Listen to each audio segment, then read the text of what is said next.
คนปลากัง สิมือจับปลากังแน่นอนก็ปูนีบมือน้องแยกมะม่วงเขาเก็บได้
กราบทักทายสบายดีพ่อแม่พี่น้องเบิร์ดสู่คนสำหรับวันนี้ขอจะพาน้องแยกเขาห้วยเดี๋ยวห่างกินคือเก่าแล้วพิเศษนี่ในคลิปนี้นี่เขาสิพาน้องแยกไปชิดเบ็ดแข่งกันมาใครสิได้แต่ว่าชายเพื่อนนี้แต่ด้นเขาบ่ได้มาชิดเบ็ดหาปูหาปลาก็เลยวันนี้หาโอกาสมาแข่งกันว่าสิได้กินบ่ได้ทำไงคิดว่าสิได้ไล่อยู่บ่ฮู้ละฮู้แต่ทุกคนมาลุ้นเบิ่งนำกันมันน้องแยกก็มีความตั้งอกตั้งใจหาปลาวันนี้ไปเข้าไปลุ้นไปเบิ่งนำกันว่าใครสิได้ไล่กว่ากัน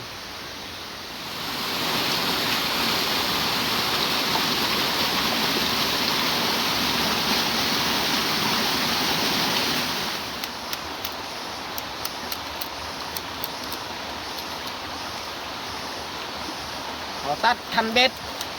ตัดคันเบ็ดก็เขาตัดเอาอันนั้นไม้ไผ่ที่มันล่มทุกคนสังเกตเบื้องทางหลังคอยนี่ต้นไม้ก็ล่มผลภัยจากธรรมชาติส่วงลมพัดแหงไม้ไผ่ต้นไม้ล่ม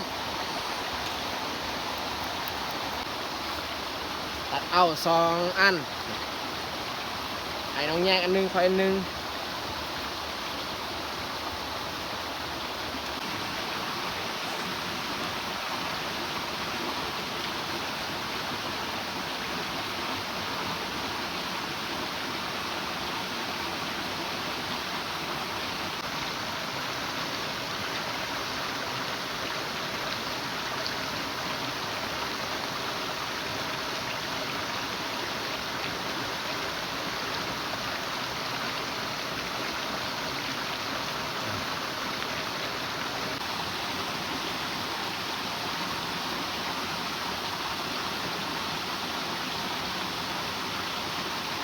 เรียบร้อยเขามัดเบ็ด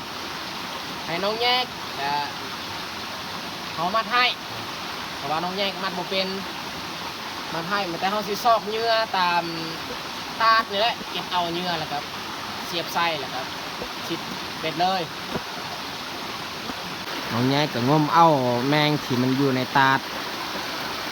บ่ฮู้ว่าซื้อแมงยังเขาเจ้าเอิ้น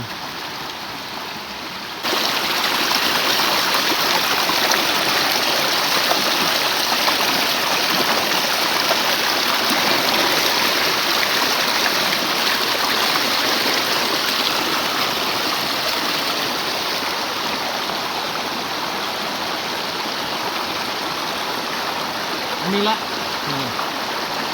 แมงที่เราใส่เบ็ดปลาเท่าทุกคนเลยหมากเดือนมีหมากลายเอาไทยอาวาเลยทีนี้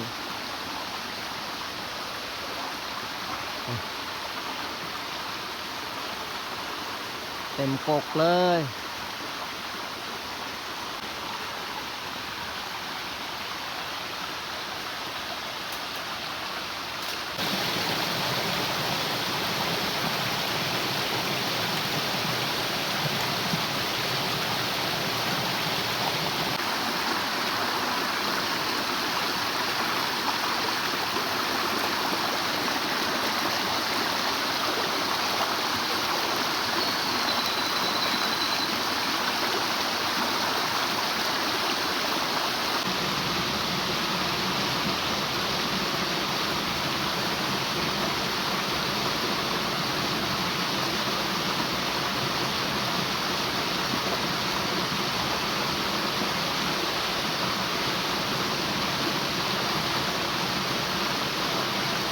เขาสิพาน้องแยกอัดน้ำเนาะ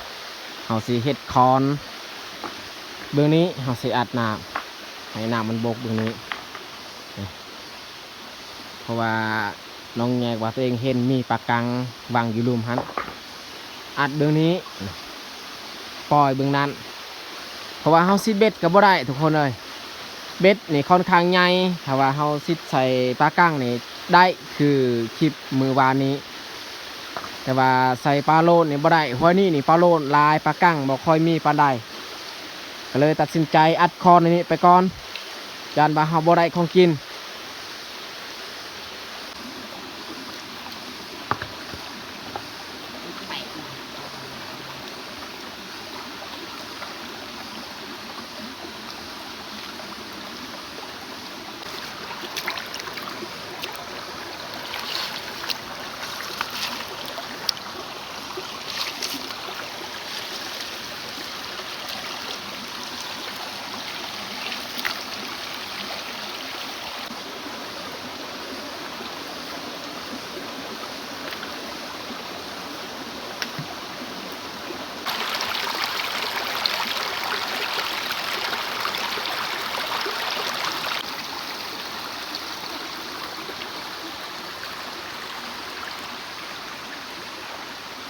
เขาอัดน้ำเบื้องนี้นี่บกแล้วแต่เขาสิลงไปตัดอันนั้นไม้พุงหรือว่าไม้ไผ่ที่มันล่มทับบนวางหันเพื่อสบายเขาสะน้ำจากวางออกหมดตัวนี้นี่มันกัดเจ็บเลยหมดตัวนี้ ชนิดมดนี้เป็นชนิดมดที่มดอื่นๆยานเนาะถ้าว่าเขาปะมดนี้นี่มดอื่นๆมันนี่ไปเขาต้องตัดอันหางมดอันนี้ทิ่มก่อน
เรียบร้อยเขาตัดออกมาทุ่งที่มันหักลงแต่สิพาน้องแยกสะน้ำมันนี่ออกให้น้ำอันนี้มันบกค่อนข้างเลิกได้ทุกคนฮะดูผู้ว่ามันสิบกหรือบอเราต้องพยายามสะ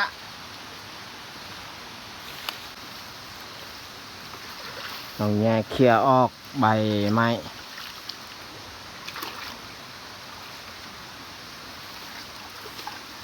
โอ้ลายขนาดใบไม้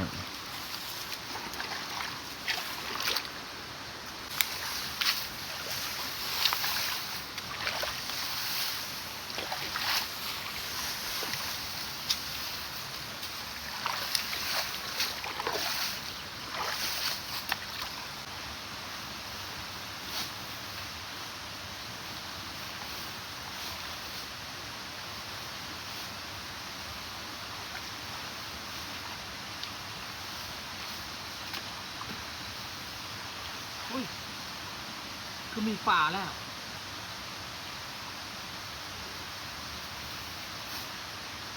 เขาจับอันใบไม้โยนทั้งบกนี่มีโอกาสได้เขาได้จับป่าขึ้นเลย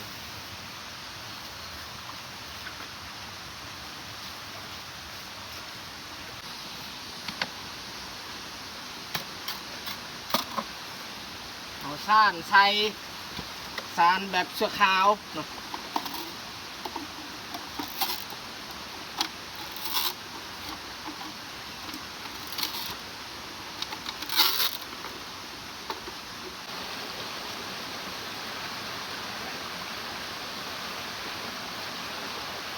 เรียบร้อยเอาซ่านใส่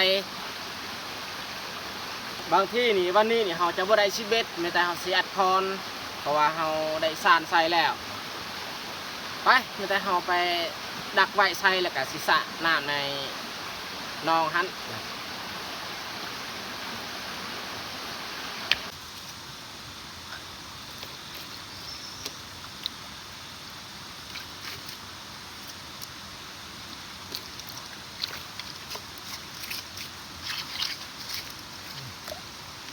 ใส่นี่ดักไว้อย่างนี้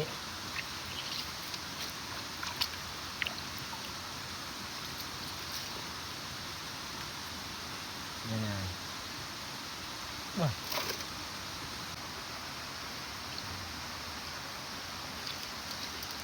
เรียบร้อยดักใบแบบนี้แหละ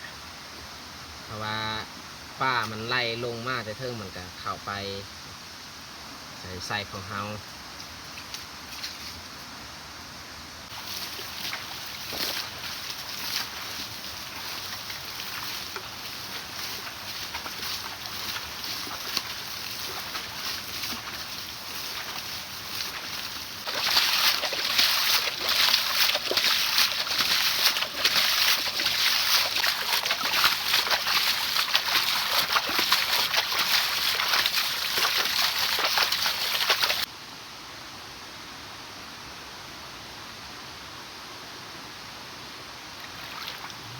คนปลากังที่น้องแยกตกเบ็ดเมื่อกี้บ่ได้เอาสระน้ำนี่เขาได้จับแล้ว เขางมทั่วแล้วบริเวณนี้ได้แต่ซ้ำนี้ทุกคนเลยกระปู3 โตปลากลางตัวหนึ่งแต่เขาสิไปบอลไม้อีกน้องแยกว่า2 โตปลากลางแต่ว่าเขาได้แต่ตัวหนึ่งนี่จักมันหายไปใส่แล้วน้องแยกได้จับปลากลางอีกแล้วทุกคนจับแน่ๆได้จับแน่ๆได้มันมืนแห้งสำคัญกับตัวเขาได้อยูนุ่มครับอ้อยขึ้นนอกเดียวเขาโยนเบ็ดลงนี่มันบ่สวบกินเพราะว่ามันเห็นให้น้องแยกลงไปงมจับเกือบบ่ได้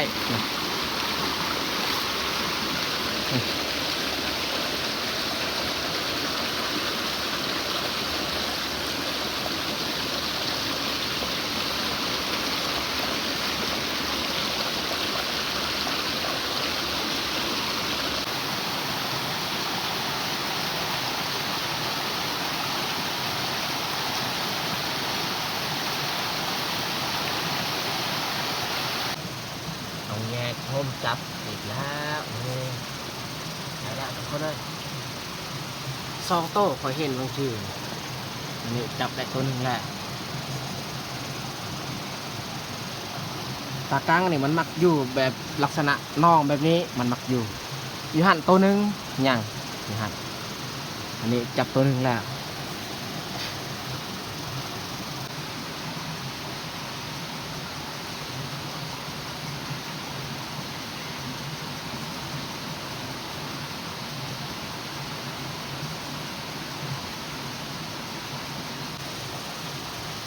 โอ้สีมือน้องแยกมานี่ลิสีมือจับปลากลางแน่นอน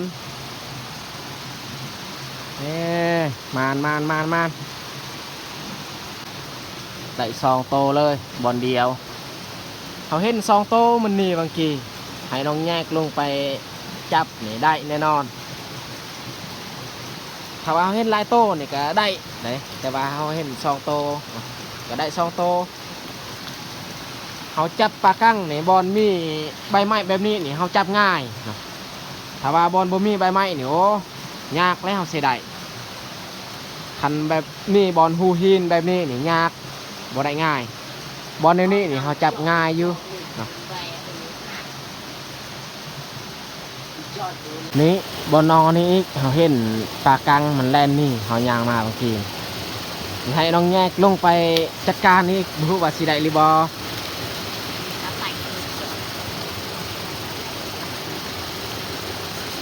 ค่อยๆงม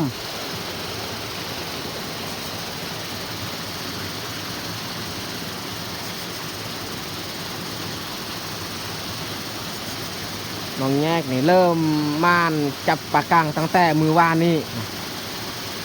ก็ได้2-3 โตน้องแยกได้จับมื้อนี้อีกได้3 โตแล้ว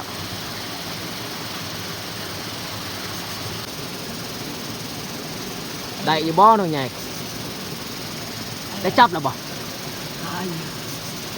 โอ้น้องแยกสิได้จับ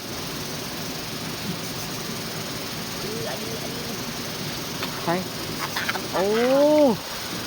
ได้แล้วทุกคนเลยนี่ถึงอันนั้นกระปูหนีบมือน้องแยกโอ้เสียจังได้นี่จับแน่ๆได้จับแน่ๆระวังโอ้ยนี่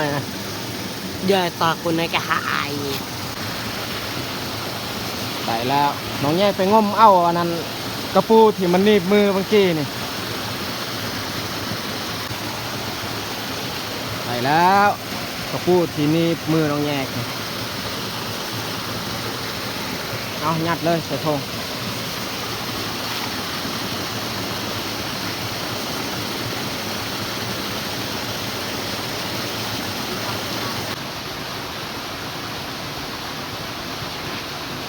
คอยขึ้นคอยไปนี่เด้อ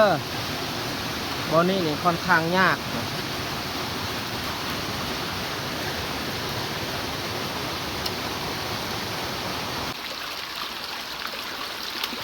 เก็บเอาผักกูดตามแคมห้วย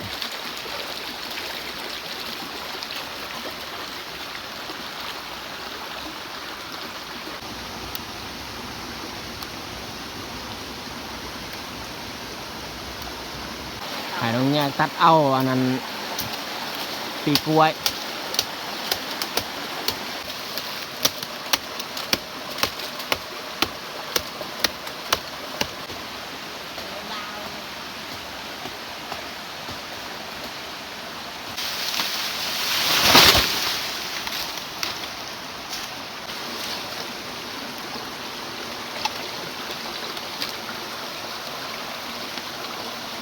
เก็บหน่อยนึงพอดีกิน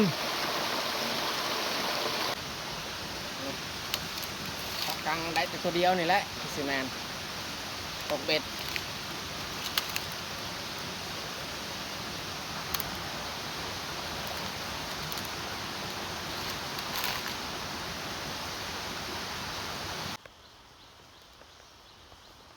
น้องยายขึ้นไปต้อยหมักม่วงปลาอยู่เทิงระมัดระวังในเด้อขึ้นอยู่เทิงครับหมักม่วงปลาที่บ่มีเจ้าของไผ่มากอะสามารถเก็บได้ไม้ที่น้องแยกจับหันกับไม้ของเขาเขาเจ้าตัดไว้อยู่นี่เขาจับเอามาตอยตกแล้ว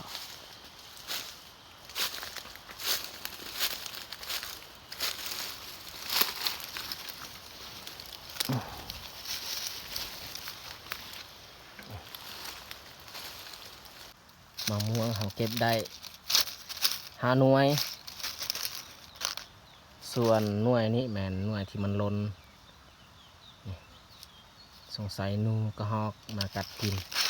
อันนี้เขาเก็บใหม่ๆตัวนี้5 หน่วยเอามาพักเที่ยงแมนอยู่นี่ละเอาซอกฟืนไว้แต่เขาสิมาเบิ่งผลงานสำหรับวันนี้ก็ได้แต่สำนี้ละปลากลาง1 2 3 4 5 6 โต้ปลากลางขอนคางใหญ่แล้วก็มีกระปูปีกล้วยอีกผักกูดส่วนมักม่วงป้านี่แมนย่างในทงเอาไปแต่ให้น้องแยกอันเสาะเกล็ดออกอีกแต่ส่วนปีกล้วยนี่แมนเฮาซิลามเอา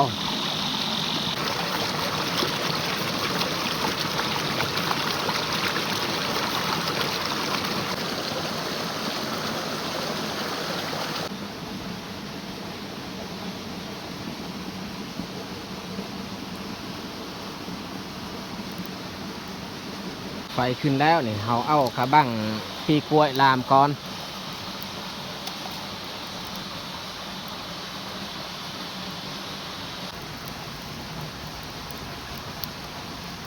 ปลากังนี่น้องแยกซอกเก็ตยังหมดทันแล้ว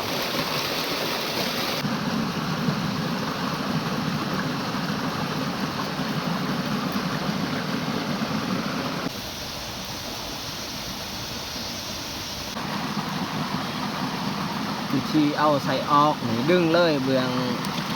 พันพืมฮันสบาย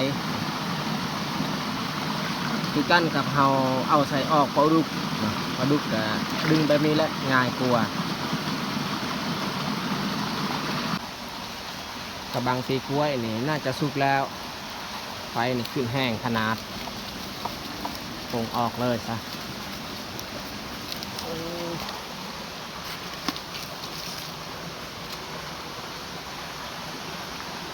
เอาเห็ดกินตอนเที่ยงนี่แมนเห็ดกินแต่ปลากังส่วนกระปูนี่เขาบ่ได้เห็ดกินอยู่นี่เอาเมื่อบานเลยนะน้องแยกว่าเขาต้มปนกันมันบ่แซ่บก็เลยต้มแต่ปลากังแล้วก็ใส่ผักกูดตัวนี้ปลากัง6 โต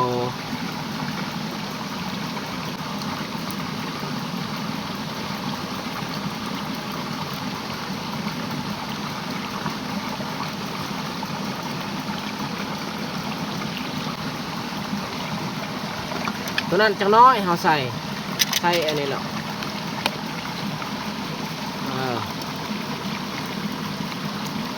ใส่อีกบ่พอ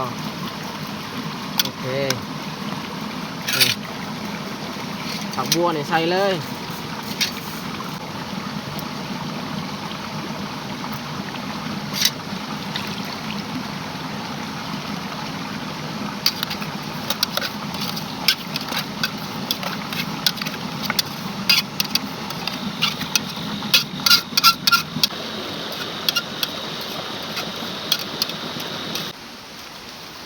เอามาใส่ยีนี้เพราะว่าอยู่พุ่นนี่มันห้อนแห้งเนาะ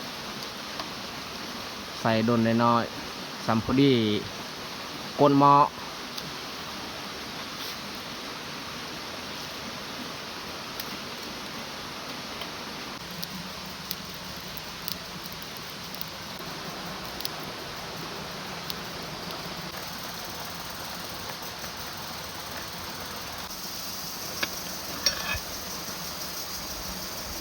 ใส่ผักกูดลงอีก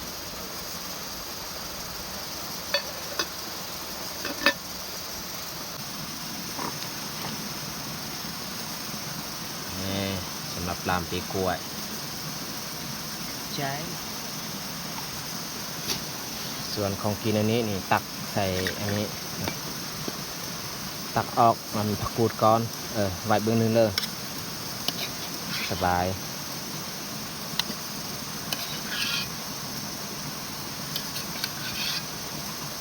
มีน้ำอยู่พอได้สดน้ำ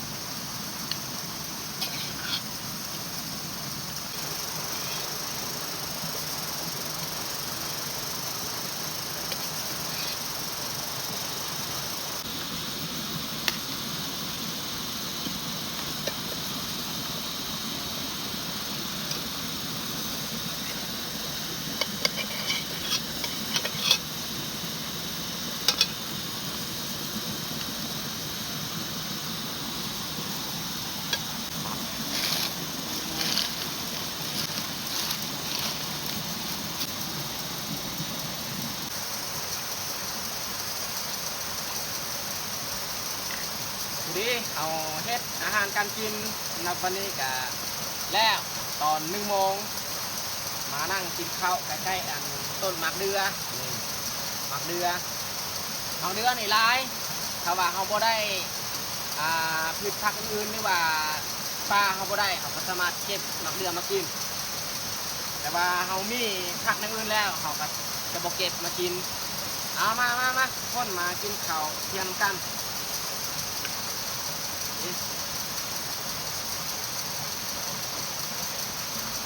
มันแยกคือยืดแห้ง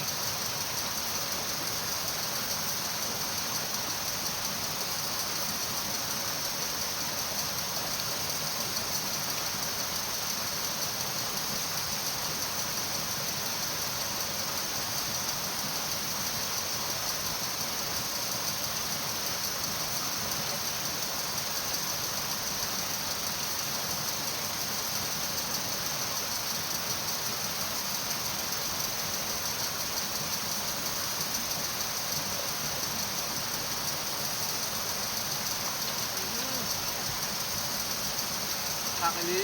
ใส่ขวดต้นอะไรกิน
สมดีเลยมะม่วงป่า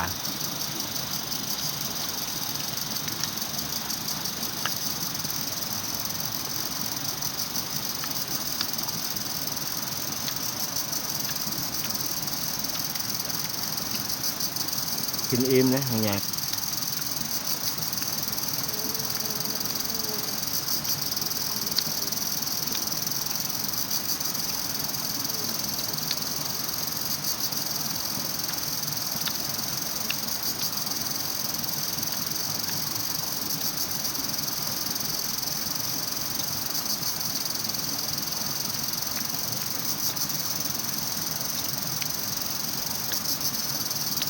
ผักกูด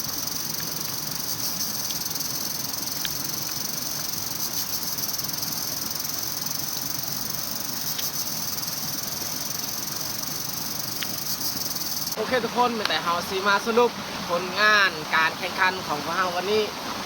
แข่งขันชิปเบสก็ถือว่ามีไพชนะคอยชิปเบสนี่ได้ตัวหนึ่งน้องแยกนี่บ่ได้พอโตแล้วเรื่องจับกับมือเป้าน้องแยกได้คอยบ่ได้อีกก็ถือว่าเจ้ากันการออกหากินครั้งนี้แล้วสำหรับคลิปนี้ก็สิจบลงที่นี่ละต้องขอบอกขอบใจ FC หมดทุกคนที่สละเวลาเข้ามาเบิ่งมาชมคลิปของเฮาแล้วสุดท้ายนี้นี่ยังไทยพรให้ FC หมดทุกคนจงมีสุขภาพแข็งแรงอย่าเจ็บอย่าจนให้ได้ยังก็ขอให้เจริญก้าวหน้าปรารถนาสิ่งใดก็ขอให้สมหวังทุกประการอะไรก็ขอขอบใจหลายๆบ๊ายบายพบกันในคลิปต่อไป